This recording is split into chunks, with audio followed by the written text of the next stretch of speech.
Aujourd'hui, petit problème de frein sur le Peugeot J5. Voir quel organe du système de freinage est défaillant. La pédale de frein, elle est très dure. Mais pour autant, si on appuie bien fort sur la pédale, le freinage se fait difficilement. Donc on constate que le freinage fonctionne, mais il n'est pas optimal malgré une pression excessive qui est faite sur la pédale de frein. Après avoir constaté cela, on va vérifier le niveau de liquide de frein. Bon, là on peut constater que le niveau du liquide de frein n'a pas bougé. Il est toujours entre le minimum et le maximum. Et lorsqu'on a roulé avec le véhicule plusieurs centaines de kilomètres, on a constaté qu'il n'y avait pas une baisse du liquide de frein. Donc j'en déduis, ni les cylindres de roue, ni les étriers, ni les flexibles de frein, ni le maître cylindre a une fuite. Donc je ne vais pas perdre mon temps à aller vérifier si oui ou non il y a une fuite au niveau des cylindres de roue. De plus, s'il y aurait une fuite de liquide de frein, la pédale ne serait pas dure, mais au contraire, elle serait très molle. La fuite serait encore plus excessive. On pourrait le constater dans le bocal de liquide de frein, une baisse de celui-ci. En l'occurrence, là, rien. Sur mon véhicule qui est plutôt ancien, il n'y a pas d'ABS. Donc, on peut enlever un problème d'ABS. Car une pédale de frein qui peut être dure, ça peut venir aussi d'un problème d'ABS où l'ABS n'est plus fonctionnel. Mais en l'occurrence, pas sur mon véhicule. Maintenant, on va contrôler le servo-frein. On va essayer d'en déduire si oui ou non le servo-frein peut être HS. Le servo-frein sur vos véhicules, ça ressemble à ça. Gros bloc en métal rond dans lequel il y a un système de ressort relié à la pédale de frein qui permet mécaniquement de mettre en pression le liquide de frein dans le maître cylindre. Mais nous, comme on l'a déjà dit, quand on appuie bien fort sur la pédale de manière excessive, le freinage se fait. Donc du coup, il n'y a pas de problème dans ce système de servo-frein. Il est normal qu'à la force du pied, sans système d'aide au freinage qui l'accompagne, ce soit très compliqué d'appuyer dessus. Et ce fameux système qui permet de faciliter l'appui de la pédale pour enclencher le système mécanique qui est dans le servo-frein, c'est la pompe à vide au niveau de la courroie d'accessoires. Vous pouvez voir sur le Peugeot J5, il y a une première courroie d'accessoires, une deuxième courroie d'accessoires, une troisième courroie d'accessoires et une quatrième courroie d'accessoires. La pompe à vide est prise sur la quatrième courroie d'accessoires, celle-ci qui est plutôt bien tendue. On va vérifier que la pompe à vide, quand le moteur tourne, est bien entraînée par la courroie quand même. Car cette pompe à vide, il permet d'aspirer l'air pour créer un vide, une dépression dans ton système du servo-frein pour ramener l'air dans ton admission. Ici. Moi, en l'occurrence, c'est là. Donc, j'ai débranché sur le J5. Je vais allumer le véhicule pour vérifier que cette courroie entraîne bien la poulie de la pompe à vide.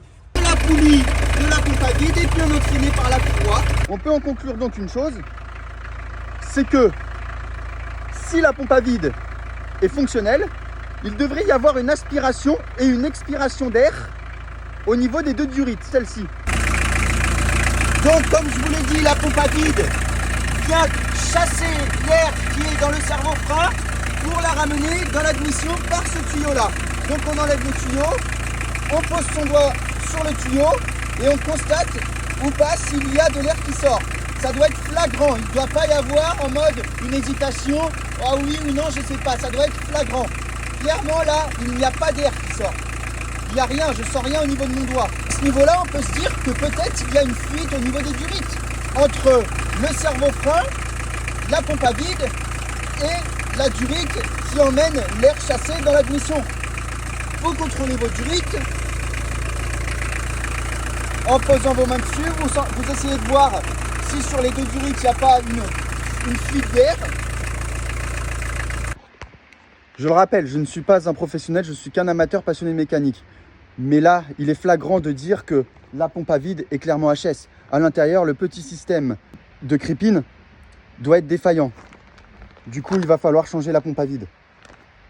En plus, c'est tout à fait logique. La pompe à vide permet une commande de frein bien plus légère et bien plus facile. N'oubliez pas, quand vous achetez une pièce chez un distributeur, toujours ouvrir correctement le sachet, au cas où si ce n'est pas la bonne. Comme ça, vous pouvez toujours la rendre et ne pas salir la boîte de la pièce en question avec de la graisse ou autre salissure possible pendant votre travail de mécano. Parce que ça m'est souvent arrivé et j'étais dégoûté lorsqu'il fallait que je renvoie la pièce et que je ne pouvais pas me faire rembourser parce que j'avais complètement déniappé l'emballage. On va changer la pompe à vide qui est défaillante. La pompe à vide que j'ai achetée, vu que c'est un vieux véhicule, le J5 de 84 je crois, j'ai pris une pompe à vide adaptable parce que la pompe à vide d'origine c'était beaucoup trop cher.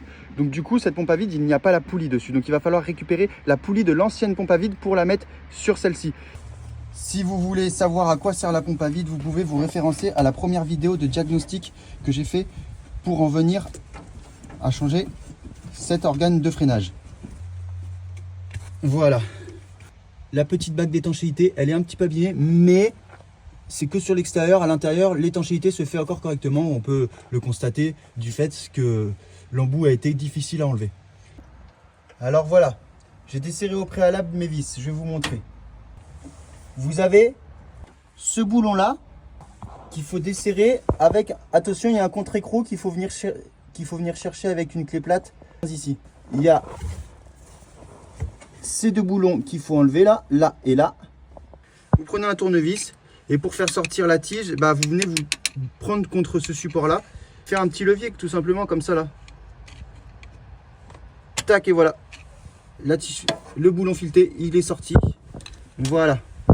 La pompe est bien sortie déjà, elle bouge, vous pouvez le sentir. Vous allez venir désenclencher le support des deux tiges filetées qui sortent ici. Là, voilà. Une fois que c'est fait, la pompe elle vient et la poulie elle s'en va toute seule de la courroie. Vous voyez, tout est détendu. La courroie elle s'en est même allée toute seule. Voilà, la pompe à vide est enfin déposée. N'oubliez pas votre courroie, hein, bien sûr. Vous voyez, la courroie elle est en bon état. Quand la courroie elle est dans cet état là, sans craquelure, c'est qu'elle est en bon état. On l'a changée il y a pas si longtemps déjà. Il va falloir récupérer cette poulie là pour la mettre sur celle-là. On va devoir récupérer les durites. Donc il va falloir démonter les petits colliers de serrage. Moi ils sont faits comme ça, je ne sais pas si c'est les colliers de serrage d'origine, mais en tout cas je vais devoir les récupérer pour réutiliser ces durites. En vrai les durites elles auraient mérité d'être changées.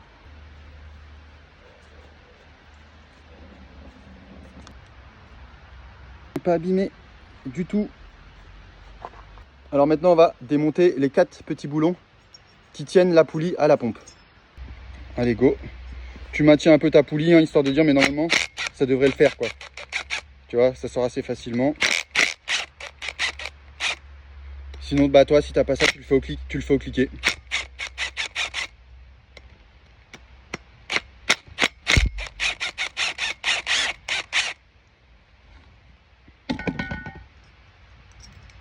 Voilà.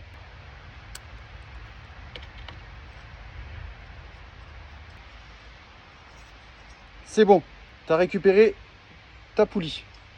Ah si, il y a un sens. Donc tu repères bien le bon sens, mais je suis pas sûr que ça a vraiment beaucoup d'intérêt un sens ou l'autre. Mais bon, par mesure de précaution, tu la remets dans le même sens que tu l'as démonté sur ta nouvelle. Tu enlèves ce boulon. Voilà. Elle, c'est bon, tu peux l'acheter. Non, t'évites de faire ça quand même. Pour faire un travail plus professionnel, vu que tu as les mains sales, bon bah tu vas te laver les mains afin de ne pas salir la nouvelle pompe. Comme ça brille bien une fois que ce sera remonté. Allez, maintenant, on va en sens inverse. Tu récupères ta pompe. Lui, on remet ça en premier. Moi, je vois une petite trace de la rondelle qui a été faite, où il y a de la saleté autour et pas sur la rondelle. Donc on va le remettre sur la rondelle, comme ça. Tac, on resserre un petit peu notre poulie, qu'on remet bien dans le bon sens, vous voyez. Là, ce côté, tout est sale, tout est rouillé. Et là, le côté où ça se prend dans la pompe, bah, c'est propre. Donc, c'est ce côté-là qu'il faut mettre sur la pompe à vide. Tu remets tes 4 boulons.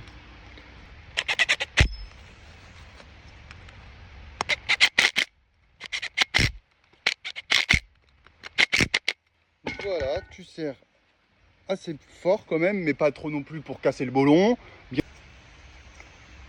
La courroie s'est enlevée. On va la remettre. On va la reglisser dans la poulie. Voilà, tout simplement. C'est normal, c'est parce que vu que c'est de l'adaptable, bah voilà, ça passe pas. C'est de l'adaptable, hein, c'est pas de la pièce d'origine, donc c'est normal. Donc là, ce qu'il faut faire, il va falloir réusiner le trou pour que la tige filetée puisse passer. Ah. Ça me perce la main non plus. Bien. Voilà. Et voilà les amis, regardez comment c'est beaucoup plus facile quand le trou il est à la bonne taille. Ah ouais, et le fait d'avoir dévissé le boulon qui tenait ici, ça permet d'avoir plus de place, comme ça, pour venir bien serrer facilement cet écrou. Là, je le resserrerai hors caméra à la péteuse. Et vous avez vu hein, cette petite vis là qui tient là-haut, qui tient le support pour tendre bien la courroie. Il faut pas la serrer trop fort. En fait, plus je vais tirer sur la pompe comme ça, vous voyez la courroie là-bas, comme ça là elle se détend, et plus je tire comme ça, plus ça va la détendre. Et donc si j'ai pas ce jeu du boulon qui est un peu desserré ici, bah je pourrais pas tendre ma courroie.